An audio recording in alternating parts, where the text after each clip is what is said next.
दानव सागर मंथन के लिए उतावले हैं तो फिर हमें भी देर नहीं करनी चाहिए। पक्षीराज,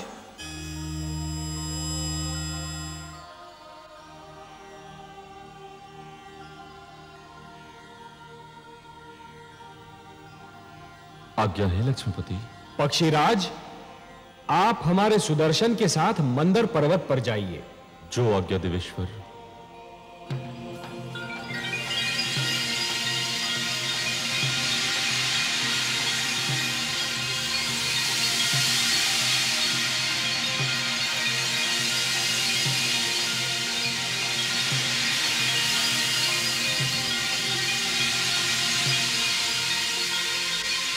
हे सुदर्शन, आप पक्षीराज के साथ मंदर पर जाइए और मंदर पर्वत को जड़ से काट दीजिए। और हे पक्षीराज, मंदर के जड़ से कट जाने पर आप उसे हमारे पुष्पक से बांधकर सागर तट पर ले आइए और फिर हमारे अगले आदेश की प्रतीक्षा कीजिए। मैं आपके आदेश की प्रतीक्षा करूंगा देवेश्वर।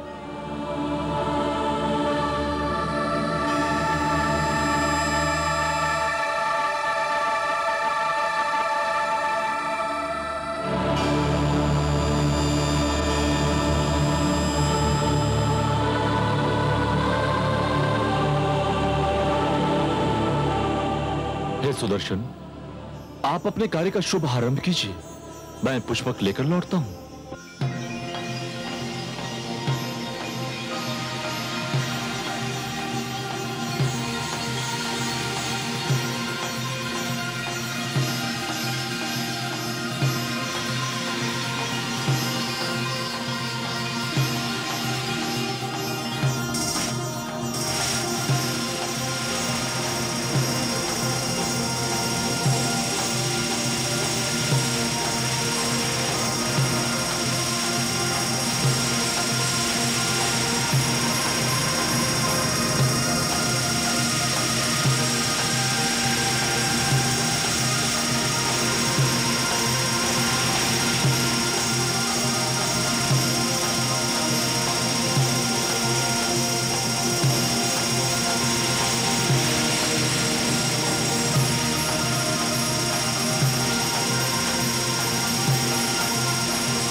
आपको अपना वचन याद है देवराज?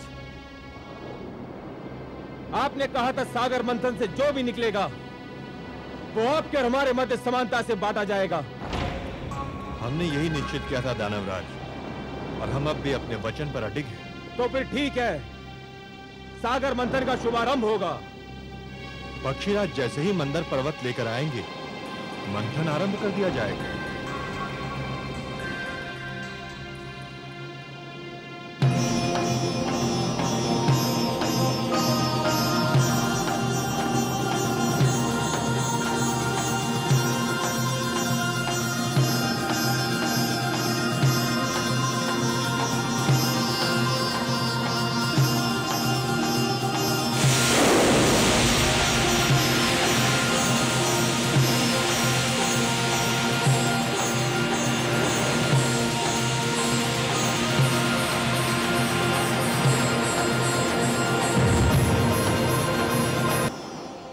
नहीं देवराज, हम तुम का छोर पकड़ेंगे और तुम देवतागण मुख की ओर रहोगे। ये नहीं हो सकता। दानव पक्ष वासुकी के मुख का छोर पकड़ेगा और हम दुम की ओर रहेंगे। दानवराज ने जो कह दिया वही होगा। हमारे देवराज के निर्णय भी कोई नहीं बदल सकता। तो फिर समझ लो संधि समाप्त हो गई और समझौता भी टूट गया। नारायण नारायण। आइए देवर्षि, स्वागत है।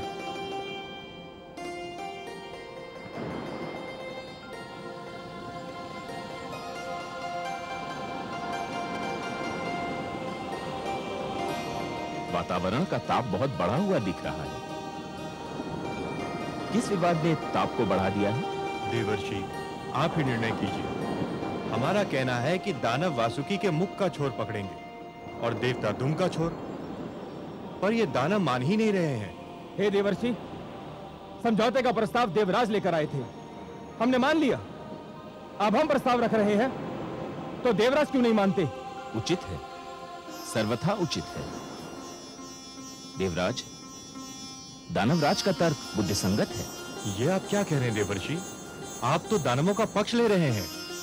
मैं पक्ष नहीं ले रहा हूं देवराज, मैं तो वही कह रहा हूं जो न्याय संगत है। हे देवराज, शरीर में मुख श्रेष्ठ होता है या पांव? 100% मुख। वो ऊपर होता है, ऊंचा होता है, शरीर की पहचान बताता है। तो फिर तो श्रेष्ठ की ओर उसी को ही होना चाहिए जो स्वयं भी श्रेष्ठ हो। क्या कहना चाहते हैं आप देवर्षि?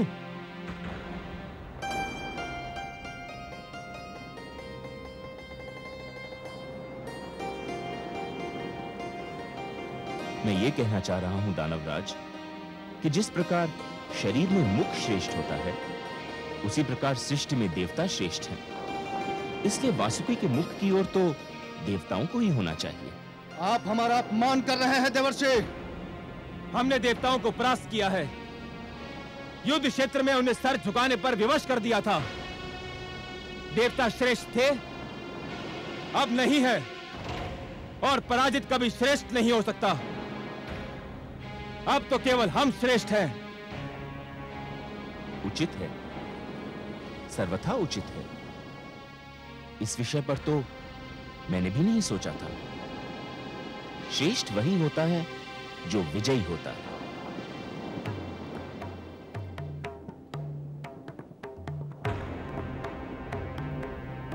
हे देवेंद्र, अब इस कटु सत्य को मान ही लीजिए कि विजयी होने के कारण दानव श्रेष्ठ हो चुके हैं।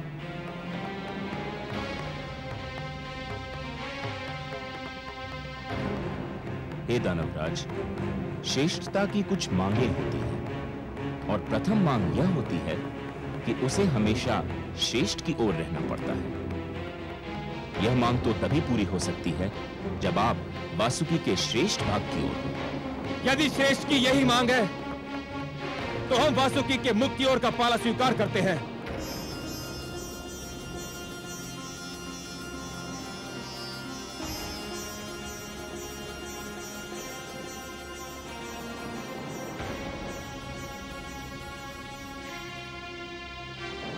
आप वास्तव में श्रेष्ठ हैं दानवराज।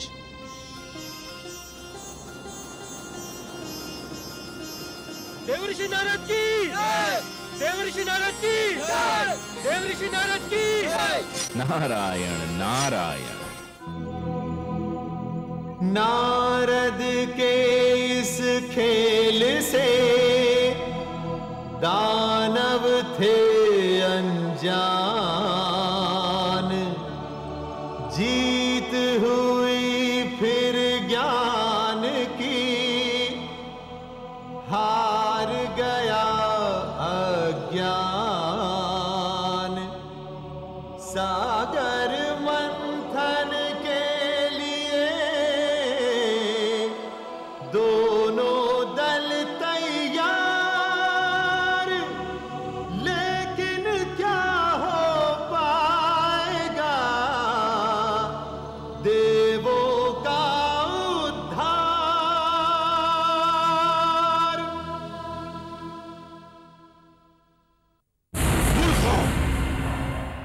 तुम जानते हो कि वासुकी के मुख की ओर रहने से क्या होगा? उसके मुख से ज्वाला के रूप में फुंकारें निकलेंगी और तुम सब झुलस कर रह जाओगे। देवता चतुर हैं और नारद उनसे भी अधिक चतुर। उन्होंने तुम्हें श्रेष्ठ कहकर तुम्हारी प्रशंसा कर दी और तुम उनके जाल में फंस कर रह गए।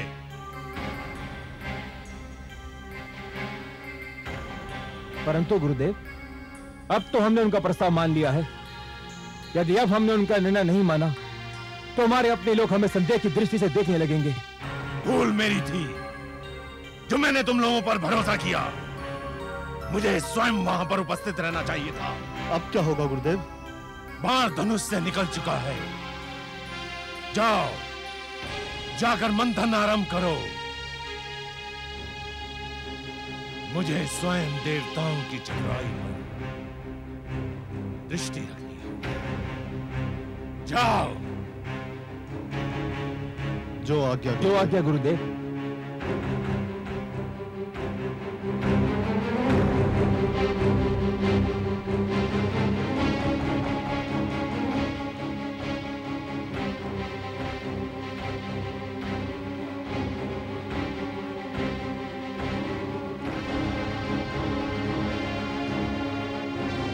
सर्वानु,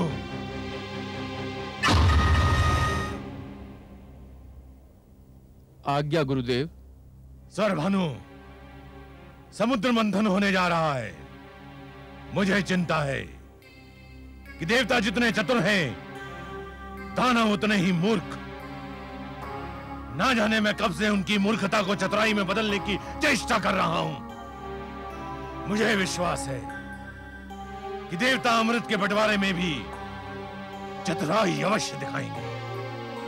तो फिर आपका मेरे लिए क्या आदेश है? मैं ये कार्यभार तुम्हें सौंपता हूं। तुम ध्यान रखोगे कि अमृत के बंटवारे में कोई पक्षपात ना हो। जितना अमृत देवताओं को मिले उतना ही दानवों को। आप निश्चिंत रहिए गुरुदेव, मेरे होते हुए कोई असमानता नहीं हो सकती।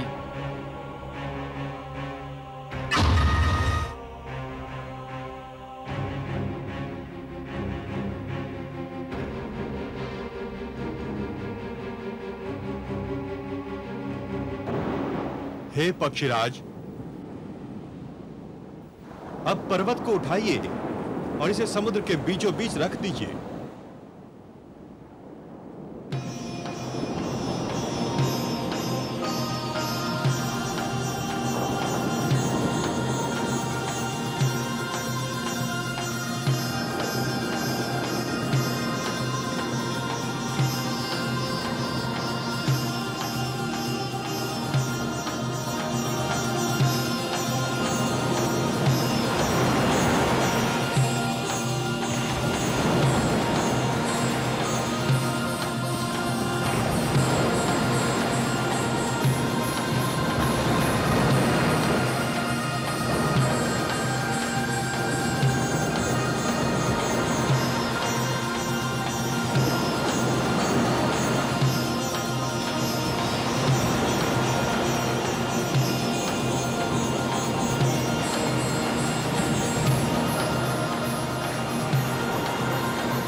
देवराज, अंदर समुद्र तल में टिक नहीं पा रहा।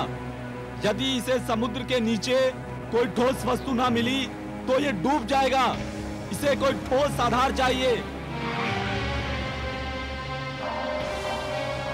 तो फिर मंथन कैसे होगा देवराज? कोई उपाय तो करना ही होगा। हम इतने बड़े आकार की कोई ठोस वस्तु कहां ढूंढने जाएंगे? जिस पर मंदराचल टिक सके। मेरी तो बुद्धि काम नहीं करती। हमें कोई ठोस चट्टान तो ढूंढनी ही होगी। यह जटिल कार्य तो आप देवताओं को ही सुहाएगा। हमें अनुमति दीजिए। दानवराज ठीक कह रहे हैं, हमारे पास नष्ट करने को समय नहीं है। चलो दानवीरों, हो चुका सागर मंथन। ठहरिए दानवराज। देवराज, हम ठहर कर क्या करेंगे? मंथन तो संभव नहीं है। समुद्र मंथन यदि इतना सरल होता, अमृत का मिलना यदि इतना सहज होता दानवराज, तो यह कार्य कब का हो चुका होता। परंतु जैसे नागमणि को प्राप्त करने के लिए जोखिम झेलना पड़ता है, वैसे अमृत प्राप्त करने के लिए कठिनाइयों से तो जूझना ही होगा। परंतु इस कठिनाई का तो कोई उपाय दिखाई नहीं देता। उपाय है। हे देवराज, क्षीर सागरवासी भगवान विष्णु के अतिरिक्त और कोई नहीं जो हमारी सहायता कर सके। हाँ देवराज, केवल वही हमें इस संकट से उबार सकते हैं। हमें लक्ष्मी नारायण से सहायता मांगनी चाहिए। हमें अपने लक्ष्मीपति की स्तुति करनी चाहिए।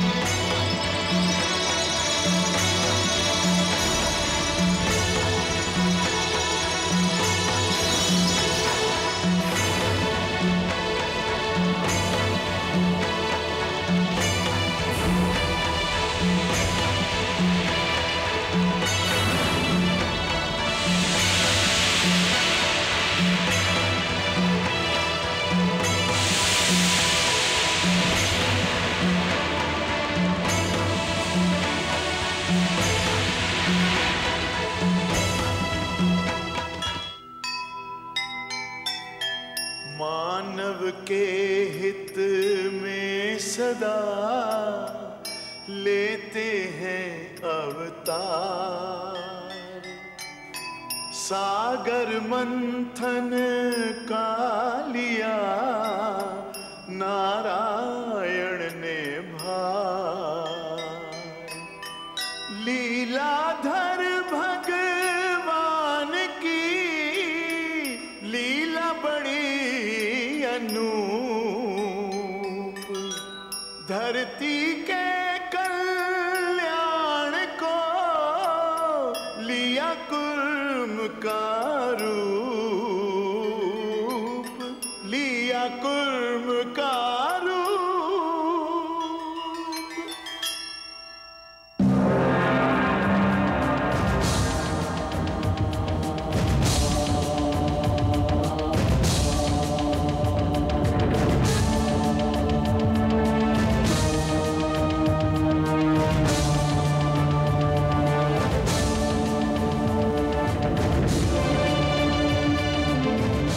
हे देवगण, तुमने मुझे पुकारा, मैं आ गया हूं।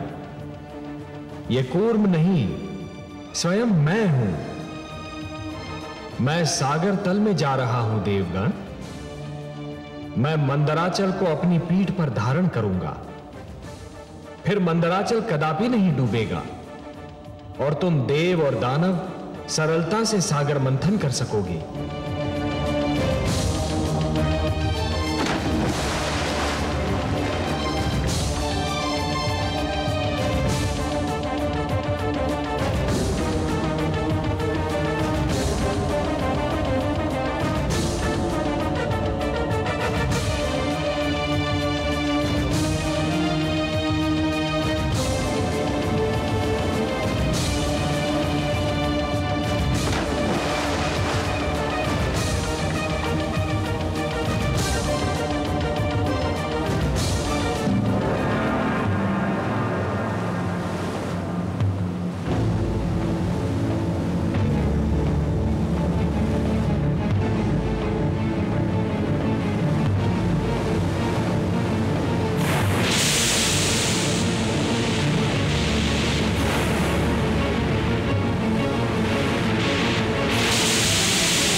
अमृत है।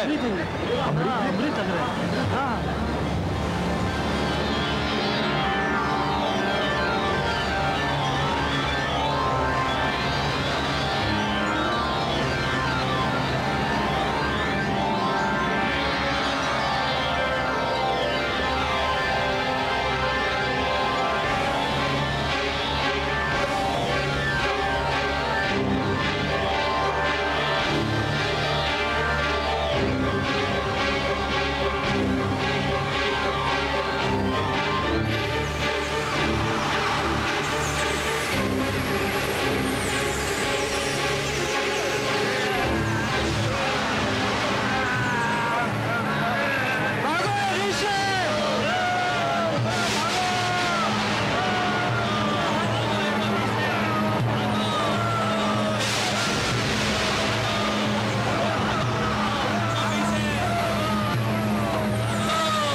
गुरुदेव, सागर मंथन से अमृत के स्थान पर विष निकल आया है। चारों ओर त्राई त्राई मची हुई है। देवता तो कहते थे कि सागर मंथन से जीवनदायक अमृत मिलेगा, परंतु सागर तो मृत्यु बांट रहा है गुरुदेव। इसी कारण हम वहां से भाग आए। ऐसे में सागर मंथन से क्या लाभ? हम अब सागर मंथन में भाग नहीं लेंगे।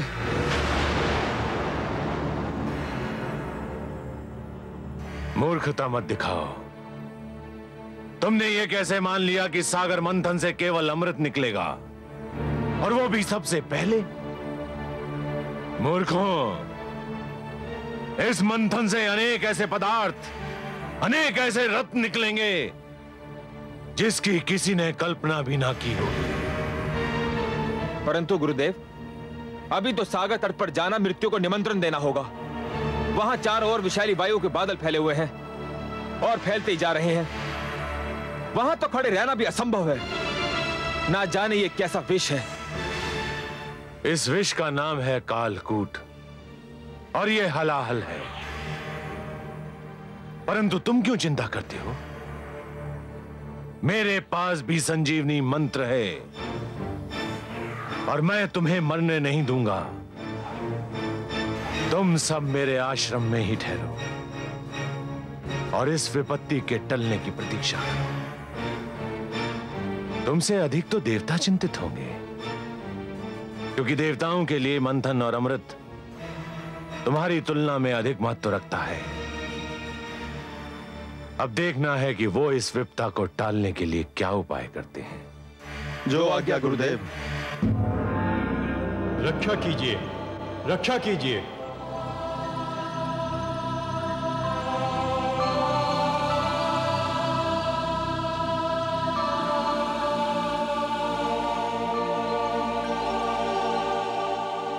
रक्षा कीजिए हे त्रिलोकीनाथ, आपकी सृष्टि संकट में है।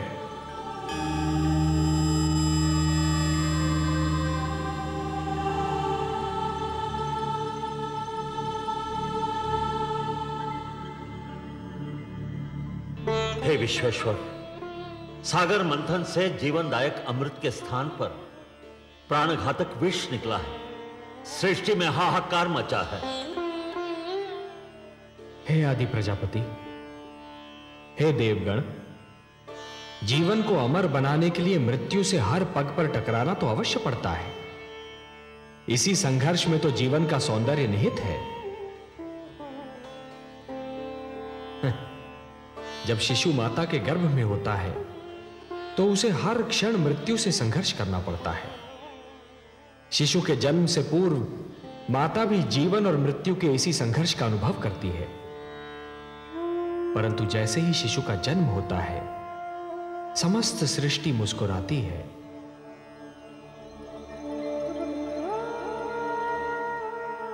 यदि अमृत की प्राप्ति इतनी सरल होती देवगण, तो जीवन और मृत्यु का यह संघर्ष और उसकी यह कथा कब की समाप्त हो चुकी होती। परंतु हे जगदीश्वर, समुद्र में यह विष आया कहां से? यह तो आदि प्रजापति श्री ब्रह्मा की संतान मानव का चमत्कार है। वो जिस वस्तु को भी अपने लिए उपयोगी नहीं समझता, उसे समुद्र की गहराइयों में फेंक देता है। वो ये नहीं सोचता कि जो वस्तु उसके लिए हानिकारक है, वो समुद्र के प्राणियों के लिए भी हानिकारक होगी। मैंने तो जल मनुष्य की आवश्यकताओं की पूर्ति के लिए बनाया था। सत्य कहा आपने हे ब्रह्मा। जल का तो अर्थ ही है जीवन, परंतु मनुष्य ने उसे व्यर्थ और हानिकारक वस्तुओं का भंडार बना दिया है। उसी प्रदूषण ने बढ़ते बढ़ते विष का रूप धारण कर लिया है। उसे एक न एक दिन समुद्र के गर्भ से बाहर तो आना ही था। हे लक्ष्मी नारायण, क्या यह नहीं हो सकता कि यह विष जहां से आया है, इसे उसी समुद्र में वापस फेंक दिया जाए? नहीं देवराज, नहीं। यह समस्या का समाधान नहीं है। यह तो समस्या से भागने का एक असफल प्रयत्न है। यदि इस विष को पुनः समुद्र के गर्भ में फेंक दिया गया, तो वो दृष्टि से ओझल अवश्य हो जाएगा, पर उसके अस्तित्व का अंत नहीं होगा। वो कल फिर समुद्र के गर्भ से बाहर निकलेगा, किसी और पीढ़ी के लिए संकट बनेगा। देवराज, संकट का समाधान अगली पीढ़ी के लिए छोड़ देना स्वार्थ है, कुनीति है। हे सर्वेश्वर, सागर मंथन आपके आदेश के कारण आरंभ हुआ था। अमृत की प्राप्ति हमारे लिए नितांत आवश्यक है, परंतु इस विष के कारण मंथन स्थगित हो चुका है। आपका आदेश अधूरा रह गया है। हम मंथन करके आपके आदेश का पालन करना चाहते हैं, परंतु यह विष बाधा बन गया है। देवगण, ये बहुत जटिल समस्या है, और इसका समाधान केवल भोलेनाथ कर सकते हैं। मैं देख रहा हूं कि इस संकट का निवारण केवल उन्हीं के पास है। चलिए, मैं भी आप सबके साथ उनकी सेवा में चलता हूं।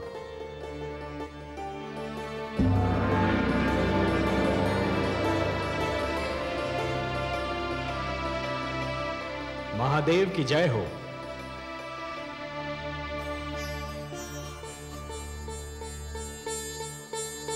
मेरे अहोभाग्य, आज कैलाश धन्य हो गया। आज कैलाश को त्रिमूर्ति के ही नहीं, समस्त देवताओं के भी दर्शन हो रहे हैं। मैं आप सबको प्रणाम करता हूं। कैलाश पर आप सबका स्वागत करता हूं। हे देवाधिदेव, हे महादेव, सृष्टि पर संकट की छाया गहरा रही है। संकट? हाँ भोलेनाथ, संहार करता तो आप हैं, परंतु आज आपकी इच्छा के बिना मानव जीवन पर संहार का प्रारंभ हो गया है। देवता और दानव मिलकर अमृत की प्राप्ति के लिए समुद्र मंथन कर रहे थे, परंतु इस मंथन की सर्वप्रथम भेंट कालकूट विष सिद्ध हुई है। अब यह विष समस्त सृष्टि के लिए संकट बना हुआ है। समस्या यह है कि इस विष के प्रभाव से यदि दानवों की मृत्यु हुई, तो दैत्य गुरु शुक्राचार्य आपके दिए हुए संजीवनी मंत्र की शक्ति से उन्हें पुनर्जीवित कर लेंगे।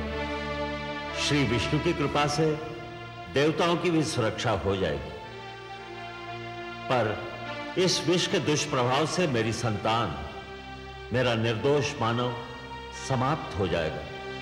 इसीलिए मैं आपसे विनती करता हूं कि हमारी सहायता कीजिए।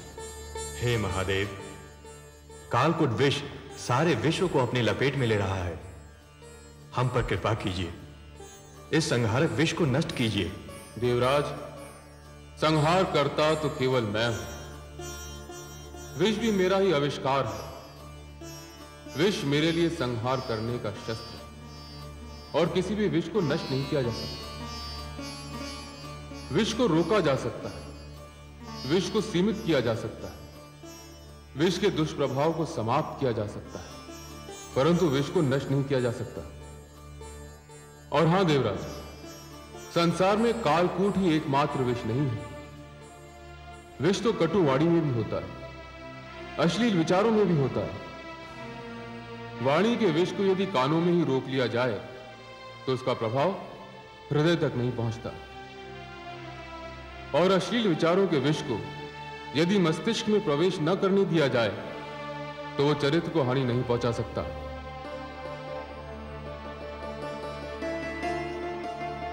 जहां अमृत होता है वहां विष का होना तो स्वाभाविक है, परंतु आप धन्य हैं भोलेनाथ, आप धन्य हैं।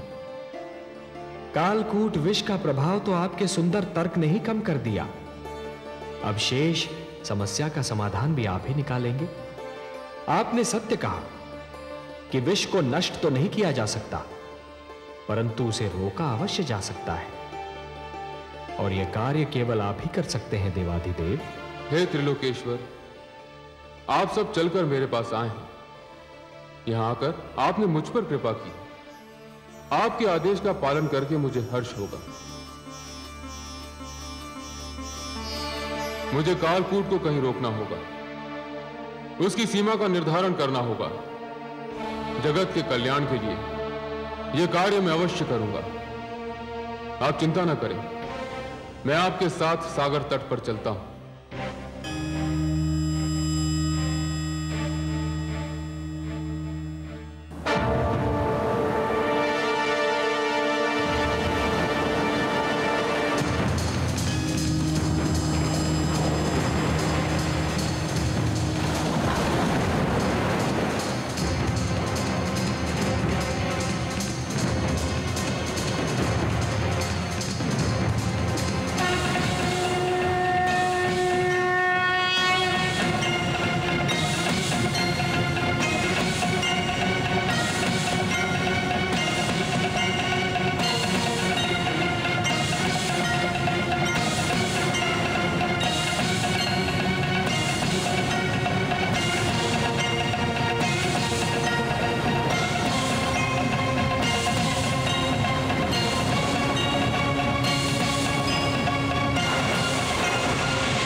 हे महेश, हे महादेव,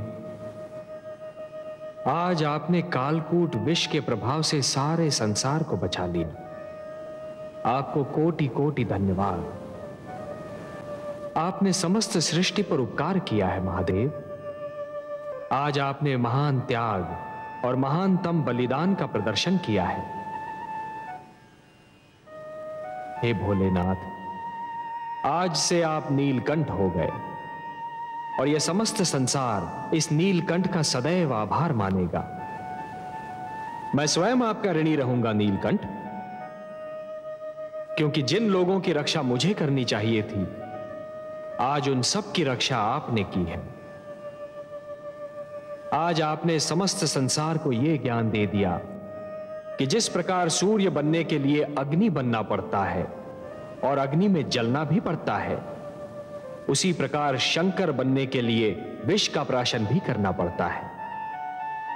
और हे नीलकंठ, इस विष को आपने कंठ तक रोककर यह भी सिद्ध कर दिया कि विष चाहे जैसा भी हो, उसके प्रभाव को रोकना संभव है। इसलिए मैं स्वयं महाविष्णु आपको प्रणाम करता हूं।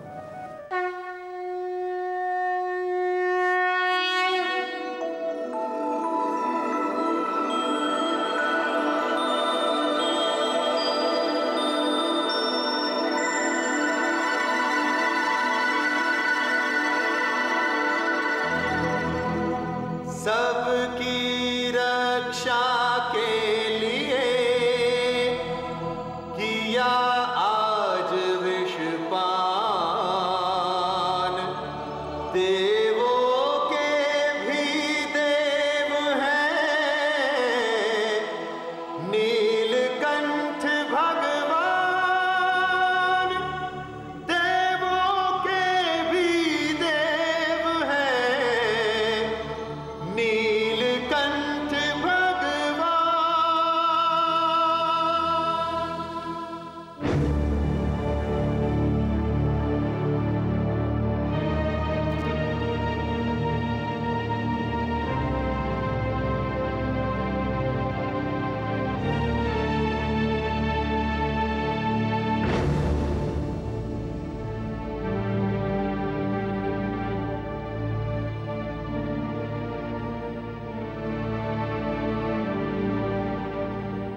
अभिवादन है दैत्य गुरु शुक्राचार्य। कालकूट का संकट टल गया। श्री शिव शंकर ने कृपा की और उसे अपने कंठ में रोक लिया। मैं जानता था इस संकट का निवारण केवल मेरे महादेव ही कर सकते हैं और वही करेंगे। जय भोलेनाथ। तो अपने शिष्यों को सागर तट पर चलने की आज्ञा दीजिए। रुका हुआ सागर मंथन पुनः आरंभ होना है। अवश्य देवराज, अवश्य।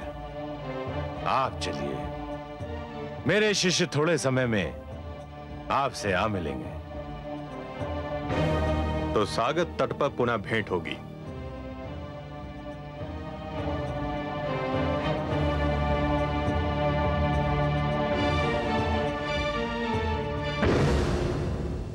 गुरुदेव, क्या मैं पुनः जाना होगा? हाँ, न केवल जाना होगा बल्कि सागर मंथन में भाग भी लेना होगा। अमृत कितना महत्वपूर्ण है यह केवल मैं जानता हूं। देवराज इंद्र की बात भूल गए तुम? संजीवनी मंत्र जितना तुम्हारे लिए आवश्यक है, अमृत उतना ही मेरे लिए आवश्यक है। तुम सब तुरंत सागर तट पर पहुंचो।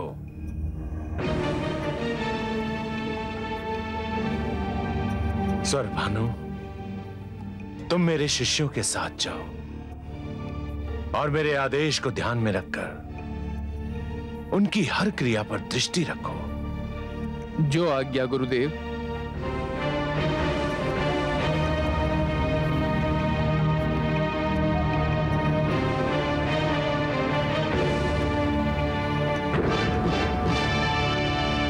देवराज, हम आ गए। मंथन आरंभ कीजिए। हम तो प्रस्तुत हैं कालकेतु। हमें केवल आपकी प्रतीक्षा थी। देवताओं, सागर मंथन का शुभारंभ कीजिए।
अरे ये तो एक नारी है।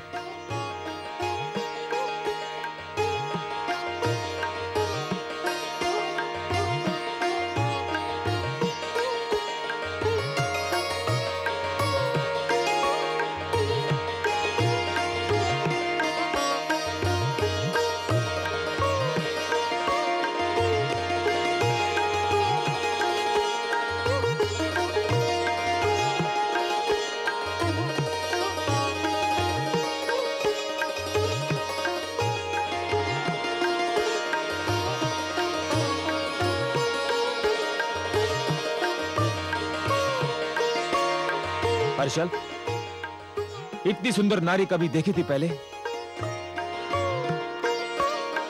नहीं दानवराज, ये तो कोई स्वर्ग की अप्सरा दिखाई पड़ती है।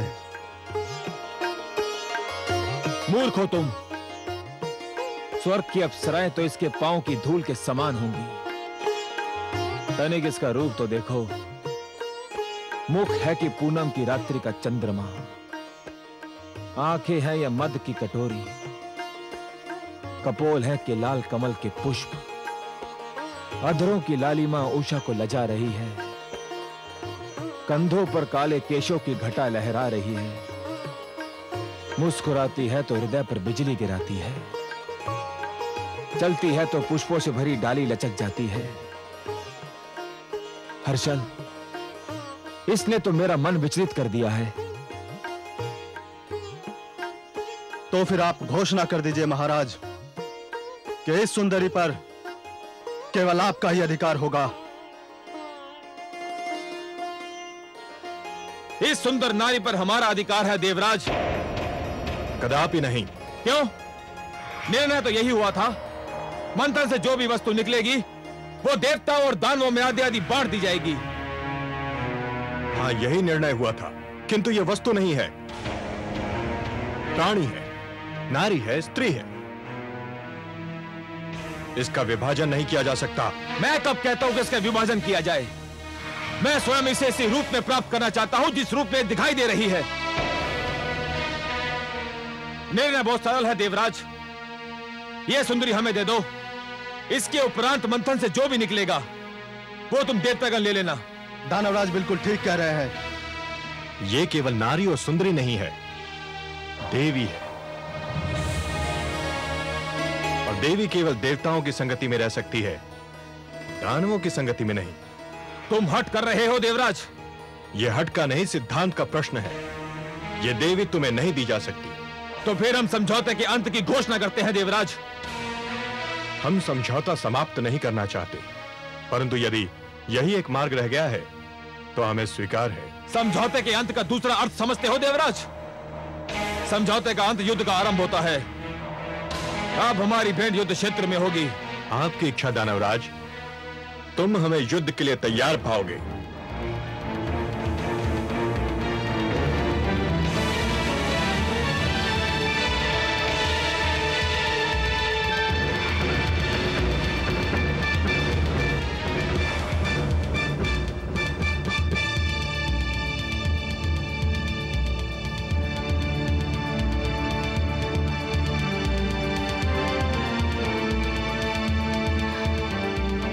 हे कमल नयन, हे पद्मनाभ, कहाँ हैं आप?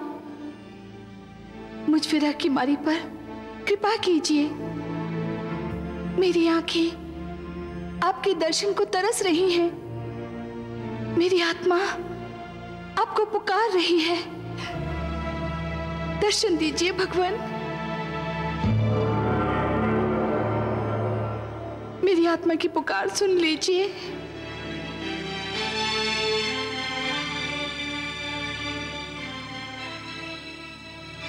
महादेवी, कमल नयन, आपने हमें पुकारा, हम आ गए आपके पास।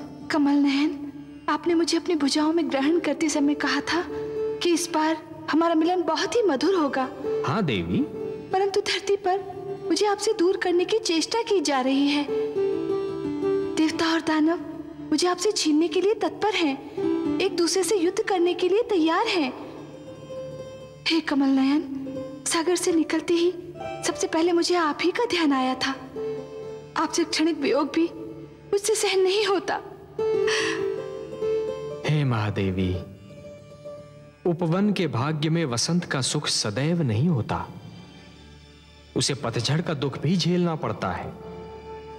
उसी प्रकार जीवन में भी मिलन का आनंद सदा के लिए नहीं छाया रहता देवी, वियोग की घड़ियां भी आती हैं। तो कब बीतेंगी ये विरह की घड़ियां?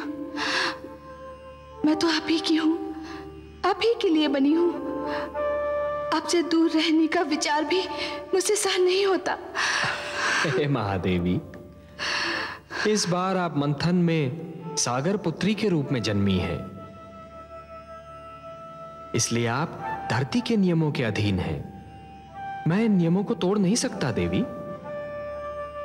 धरती के सारे प्राणियों की भांति आपके भाग्य विधाता भी ब्रह्मा है। आपके भाग्य में क्या लिखा है ये तो केवल वही बता सकते हैं। तो मैं ब्रह्मा जी के पास जाऊंगी, उनसे पूछूंगी कि मुझ पे ये अत्याचार क्यों किया जा रहा है, मुझे अपने नारायण से क्यों दूर किया जा रहा है।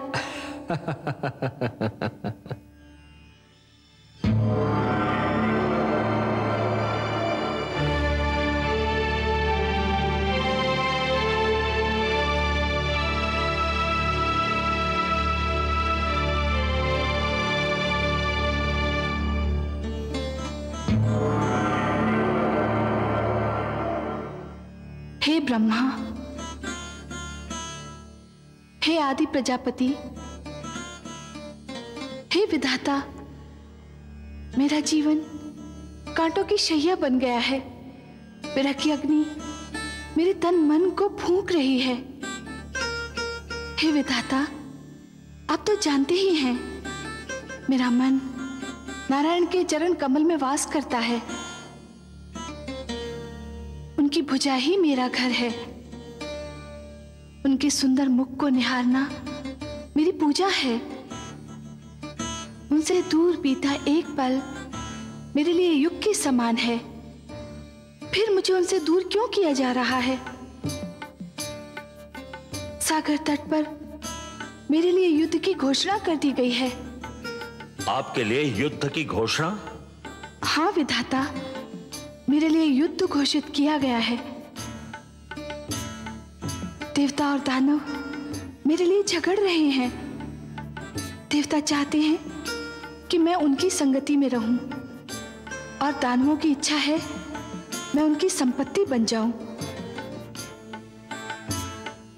हे विधाता, आपने मेरे भाग्य में क्या लिख दिया जो ये अत्याचार मुझ पर हो रहा है? हे देवी, अवश्य ही ये अत्याचार है, परंतु मैंने आप ही के लिए नहीं, हर नारी के लिए एक नियम बनाया है। वो नियम यह है कि नारी पर उसकी इच्छा जाने बिना कोई अपना अधिकार नहीं जमा सकता। पर वे जमा रहे हैं अधिकार।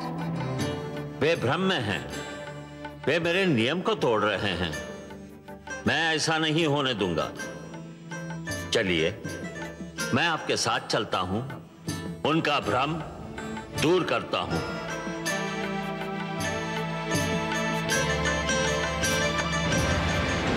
देवताओं, ध्यान रहे कि समझौता तोड़ने की स्थिति तुमने बनाई थी, हमने नहीं।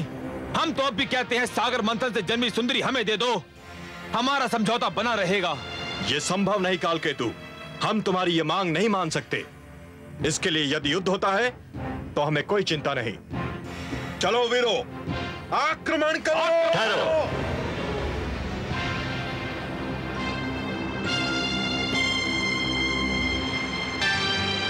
दोनों पक्ष इस नारी को प्राप्त करने के लिए झगड़ रहे हैं, पर किसी पक्ष ने इस नारी से यह पूछने का कष्ट किया कि स्वयं इसकी इच्छा क्या है?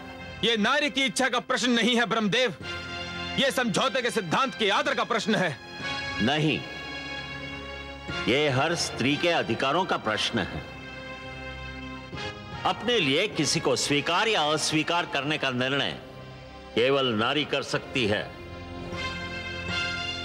स्त्री कोई वस्तु नहीं जिसे बांट लिया जाए।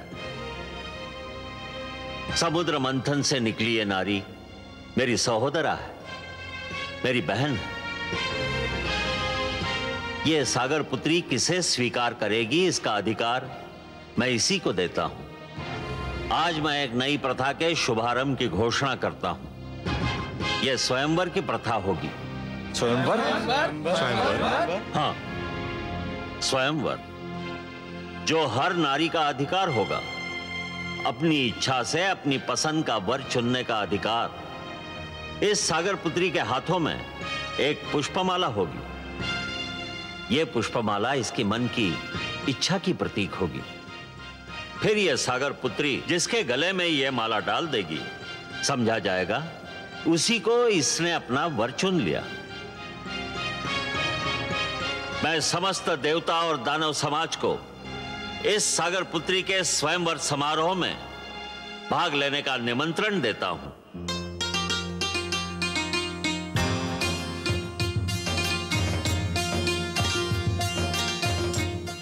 हर्षल, मैं व्याकुल हो रहा हूं। क्यों दानवराज?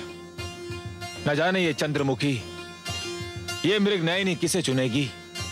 आपको ही चुनेगी दानवराज। ये तुम कैसे कह सकते हो हर्षल? है तो नारी ही दानवराज, और नारी केवल उसी को चुनती है जिसके पास शक्ति होती है। भुजाओं की शक्ति या धन की शक्ति, और ये दोनों ही शक्तियां आपके पास हैं। दानवराज, आपने देवताओं को परास्त किया है। नारी विजय का हाथ छोड़कर पराजय का हाथ कदापि नहीं थामती। आप विश्वास रखिए दानवराज, ये सुंदरी केवल आपको ही चुनेगी।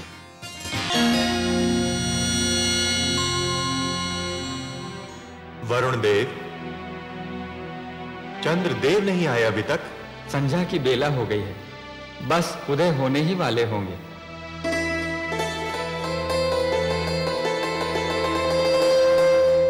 लीजिए, आगे चंद्रदेव।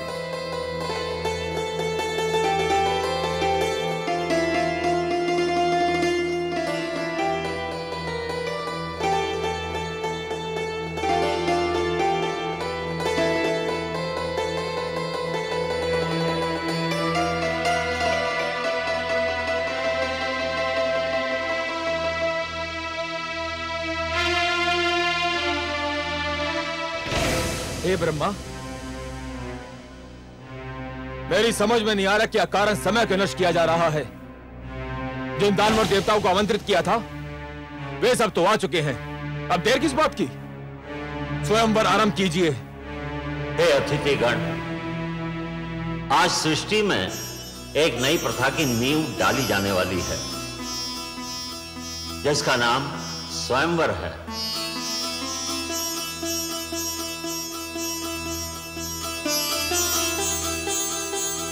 अर्थात अपनी इच्छा से अपने लिए वर चुनने का अधिकार केवल कन्याओं को प्राप्त होगा।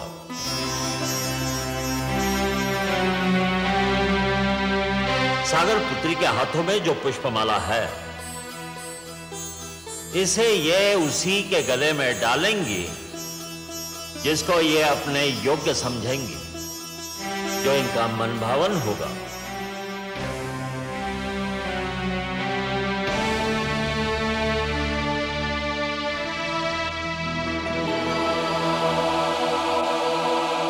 हे सागर पुत्री, आपको ये माला यहां उपस्थित अतिथियों में से किसी एक के गले में डालनी ही होगी। और हे अतिथिगण, आप भी जान ले, सागर पुत्री के चुनाव को कोई चुनौती नहीं दे सकता।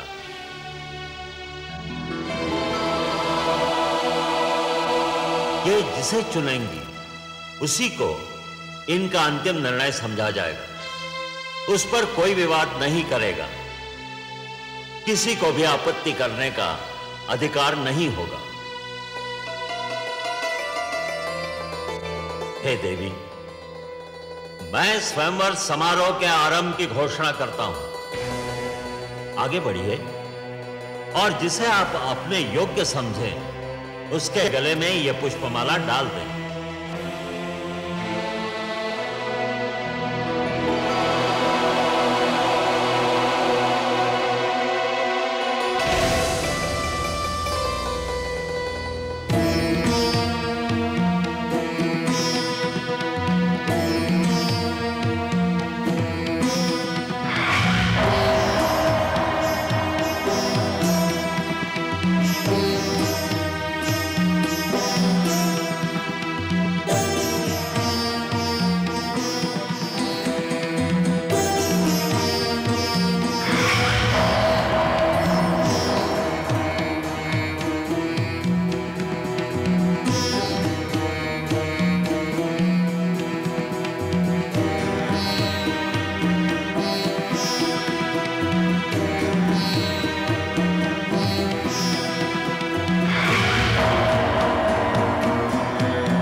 मैं जानता था यही होगा। अब तो और कोई शेष नहीं रह गया है। सुंदरी, डाल दो ये पुष्पमाला मेरे गले में और सदा के लिए मेरी हो जाओ।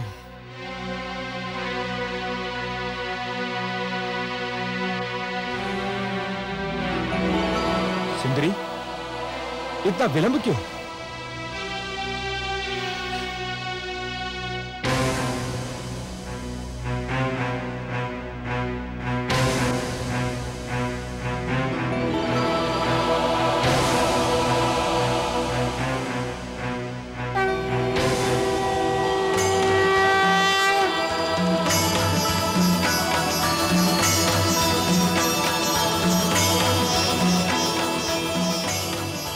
विलंब क्यों? प्रिय,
लक्ष्मी ने हर वक्ष पर वरमाला दी डाल। धन्य स्वयंवर की प्रथा, धन्य हुई जयमाल। धन्य स्वयंवर की प्रथा, धन्य हुई जयमाल। लक्ष्मी नारायण की, लक्ष्मीपति की, लक्ष्मी नारायण की, लक्ष्मीपति की, लक्ष्मी नारायण की, लक्ष्मीपति की। स्वागत है सर्वेश्वर। स्वागत है माता। आइए।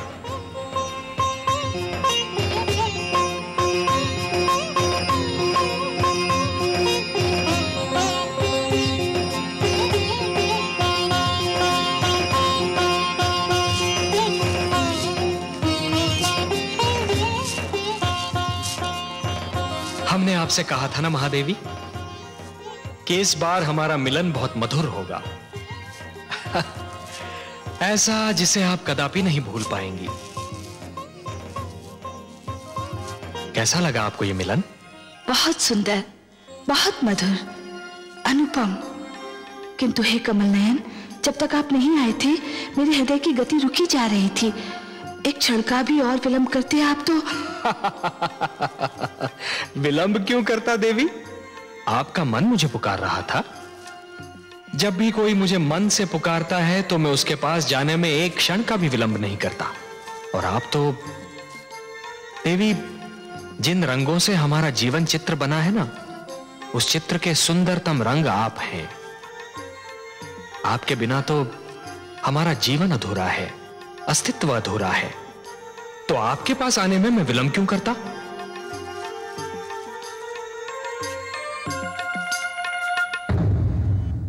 मैं मां हूं, धरती मां। श्री विष्णु ने अपना वचन निभाया। सचमुच माता लक्ष्मी से इस बार उनका मिलन इतना अधीर था कि स्वयं मेरी आंखों में हर्ष के आंसू छलकने लगे। दानव एक बार फिर अपनी हार पर क्षुब्ध होकर रह गए। वे शायद इसके बाद मंथन पर भी तैयार न होते, पर दैत्य गुरु शुक्राचार्य अब अपने लिए अमृत पाने को इतना व्याकुल थे कि उन्होंने अपने दैत्य शिष्यों को सागर मंथन में सहयोग देने पर विवश कर दिया। मंथन फिर आरंभ हुआ। सागर ने अपने गर्भ में छिपे अनमोल कोष लुटा दिए। समुद्र की तह से कामधेनु निकली।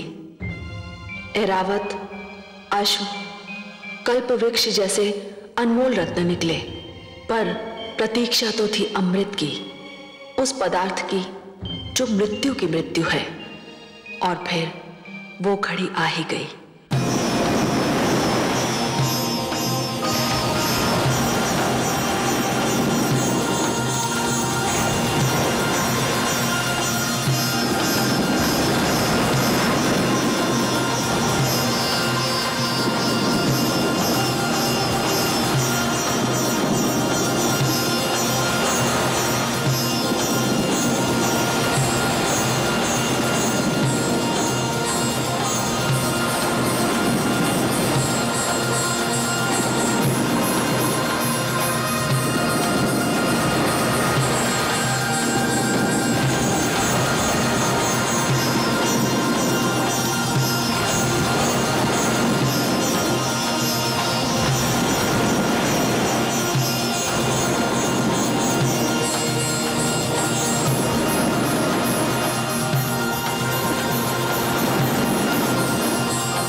चित्ररथ वो देखो।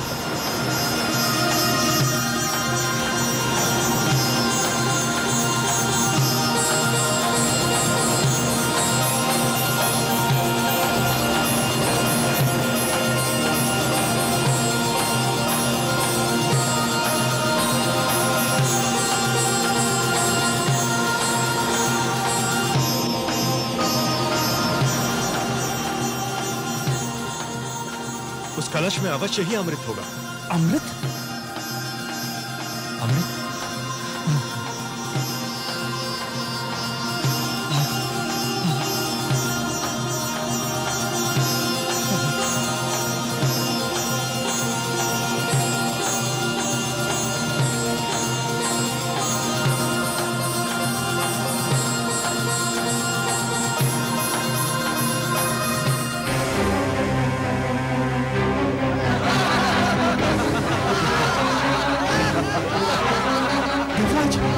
दोनों में से एक है। हमारे साथ धोखा हुआ है।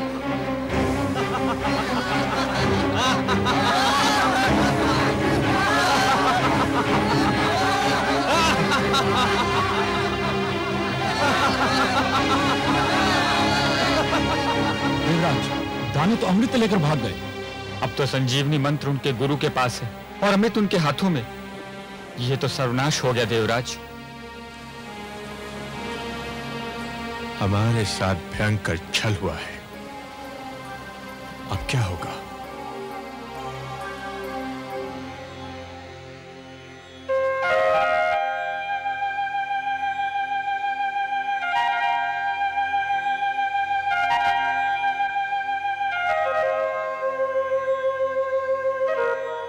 हे जगदीश्वर, ये तो अनर्थ हो गया।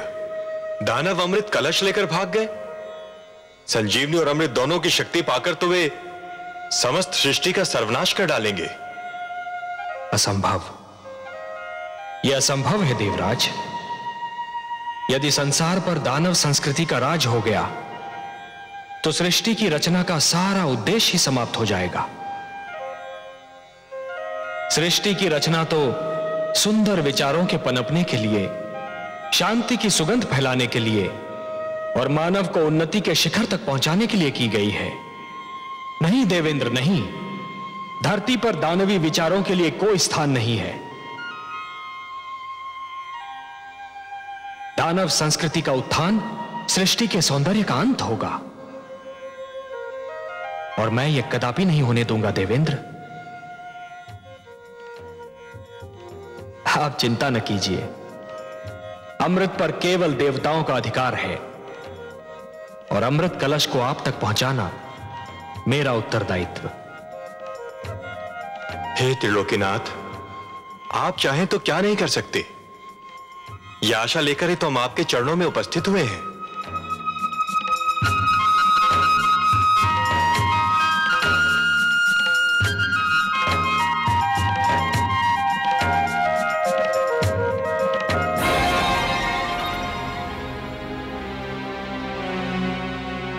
हे स्वर भानु, हम तुम्हारे आभारी हैं। आज तुम्हारे कारण देवताओं को ज्ञात हो गया कि यदि हम दानव छल पर उतर आए तो देवता हमारे आगे ठहर नहीं सकते। छल विद्या में हम दानव देवताओं से कहीं आगे हैं।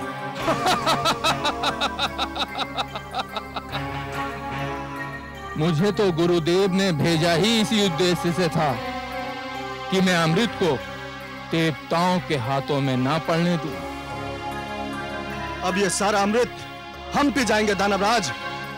देवतागण इसकी एक बूंद को भी तरस जाएंगे। चले थे अमृत पीकर अमर होने। सोचो मित्रों, संजीवनी और उस पर अमृत जैसे सोना और उस पर सुहागा। अब हम तीनों लोगों पर छा जाएंगे। देवताओं को बड़ा घमंड अपने भगवान विष्णु पर। अब हम देखते हैं कि वो अभिमानी विष्णु हमारा क्या बिगाड़ पाता है।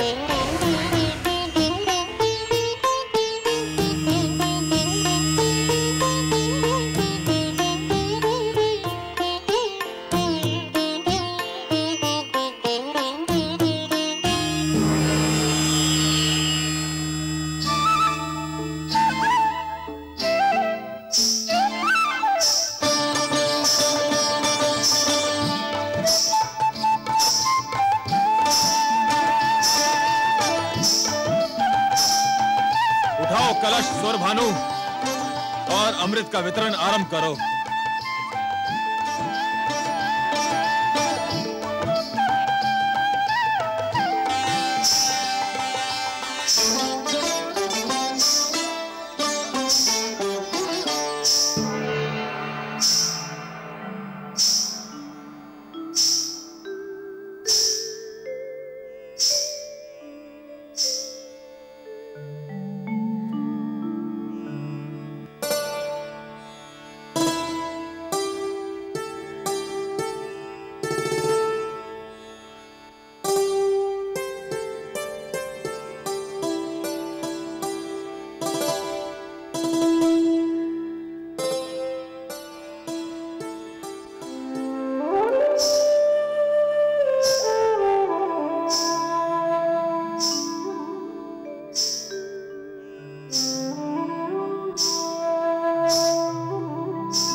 हे सुंदरी, हे मृगलोचिनी, पुष्प की डाल से लचकते शरीर वाली, चूड़ियां बजाती, पायल झनकारती,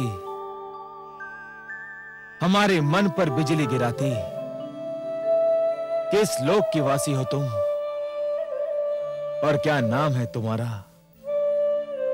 मेरा नाम मोहिनी है। मोहिनी नहीं, मन मोहिनी कहो। सुंदरी, तुमने तो पहली झलक में हमारे मन मोह लिए। मन करता है तुम्हारे चरणों में अपना तन मन बिछा दूं, तुम्हारी बल खाती काया पर पूरा दानव लोक लुटा दूं। इतने सुंदर स्वरूप से हमारे मन को छलने वाली तुम्हारे दर्शन पाकर हमारे नेत्र धन्य हो गए। यद्यपि तुम्हारा आना मेरे लिए सौभाग्य और गर्व की बात है, परंतु मेरे सभागार की शोभा बढ़ाने का उद्देश्य क्या है? मैंने सुना है कि तुम दानवों ने अमृत प्राप्त कर लिया है। तुम्हारे गुरु के पास संजीवनी मंत्र और तुम्हारे पास अमृत। अब तो कोई तुम्हारे सामने सिर उठा ही नहीं सकता। शक्तिशाली को कौन प्रणाम नहीं करता। इसलिए मैं तुम्हें इस दोहरी सफलता पर बधाई देने आ गई। ऐसे नहीं सुंदरी, ऐसे नहीं। फिर कैसे?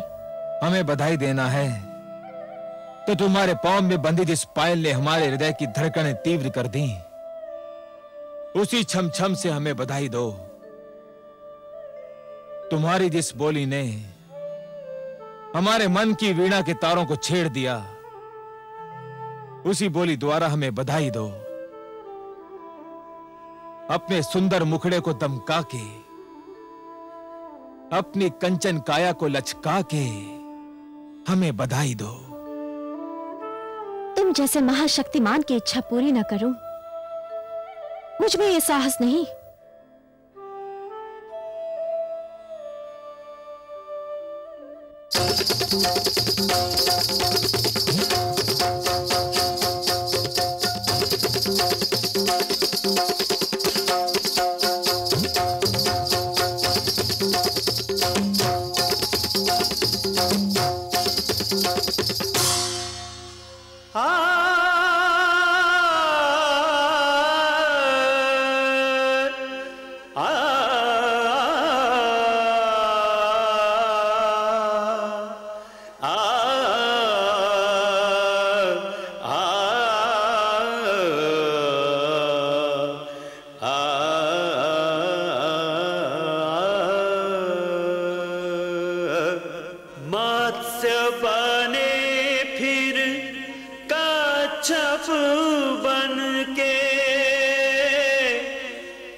देखो आज लियो हरि रूप मोहनिया।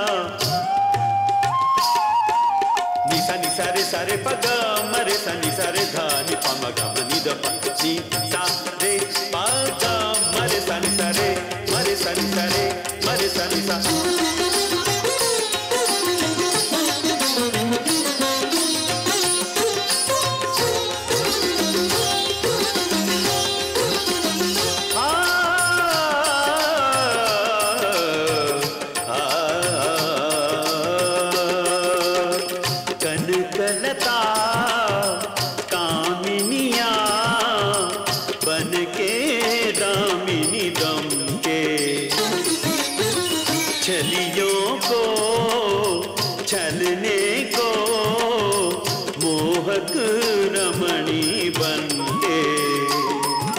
हृदयों को व्याकुल कर मदमाते नैनन से नैन बाण मारत है। आज चक्र को तज के देखो विश्व सजन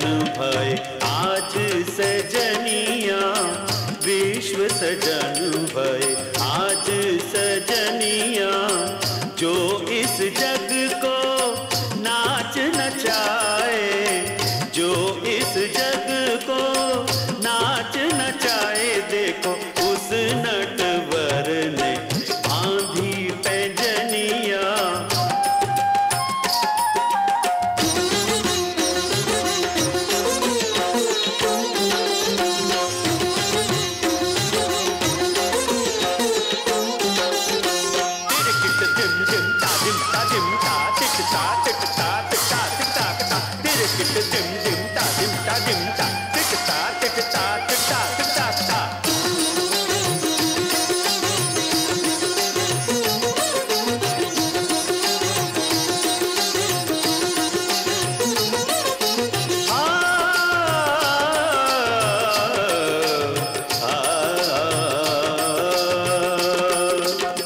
प्रेमातुर दानव दल भ्रम की लट में उलझे,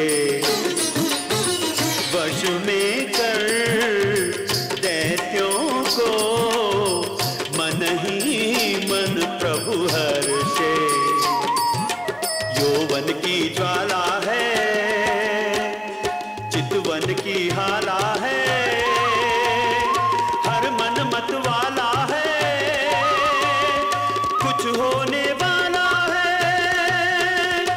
देखो सबको छकावत माया हिरनिया, सबको छकावत माया हिरनिया, जो इस जग को नाच नचाए, जो इस जग को नाच नचाए। देखो उस नटवर ने बांधी पैंजनिया, आज लियो हरि रूप मोहनिया, आज लियो हरि रूप मोहनिया।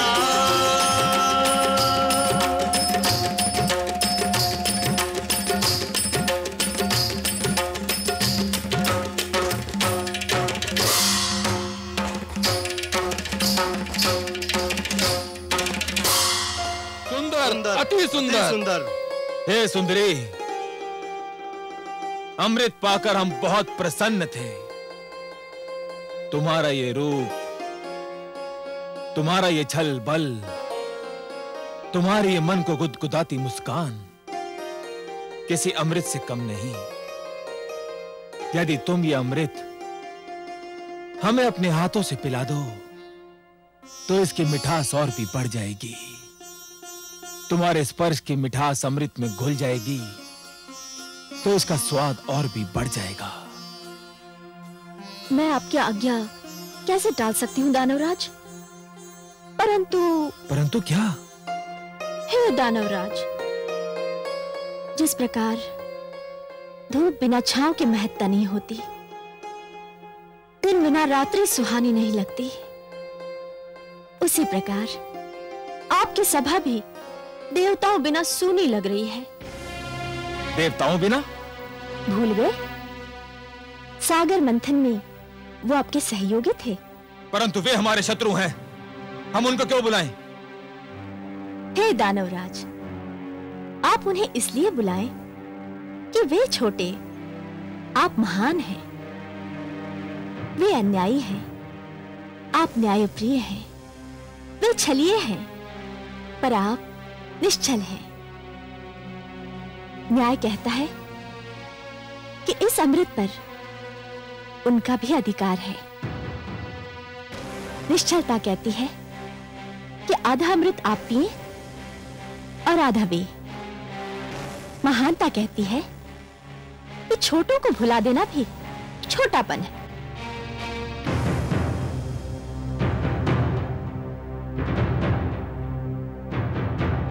हे कमल नयनी, तुमने हमारे मन को हर लिया है। तुम्हारी बात टालना हमारे वश की बात नहीं। और चल, देवताओं को बुलाया जाए।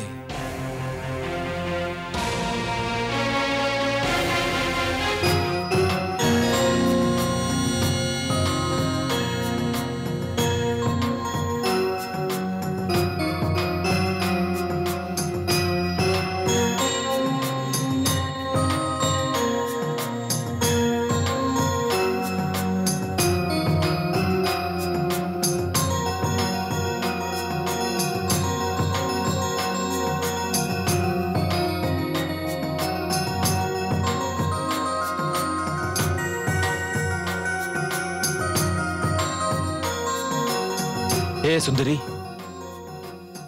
अमृत का वितरण आरंभ करो। हमसे और अधिक धीरज न धरा जाएगा। अतिथि सत्कार दानव लोक की परंपरा है। इस परंपरा को निभाने के लिए मैं पहले देवताओं को अमृत पान का अवसर दूंगी।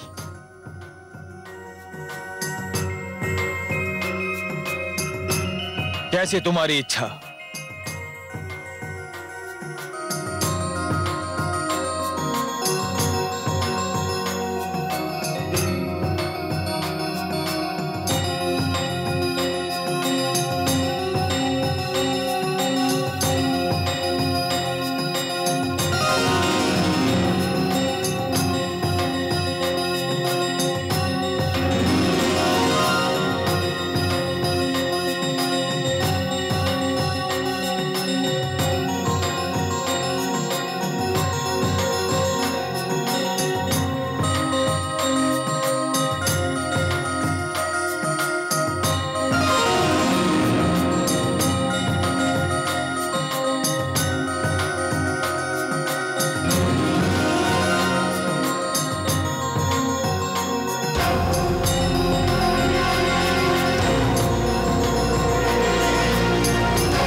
ये तो देवता के वेश में दानव सौरभानु है।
कलश तो रिक्त है।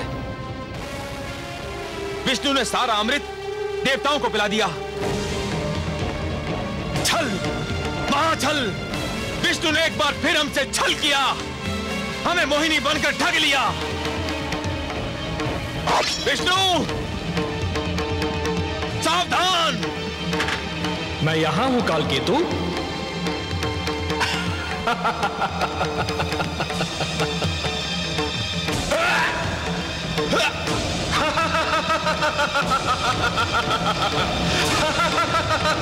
सावधान दानवराज, अब कुछ नहीं हो सकता। स्मरण रहे हम अमृतपान कर चुके हैं। अमृतपान, हम सभी अमर हैं। अब तुम, तुम्हारे शस्त्र और तुम्हारी सेना हमारा कुछ नहीं बिगाड़ सकते, कुछ भी नहीं बिगाड़ सकते कालकेतु।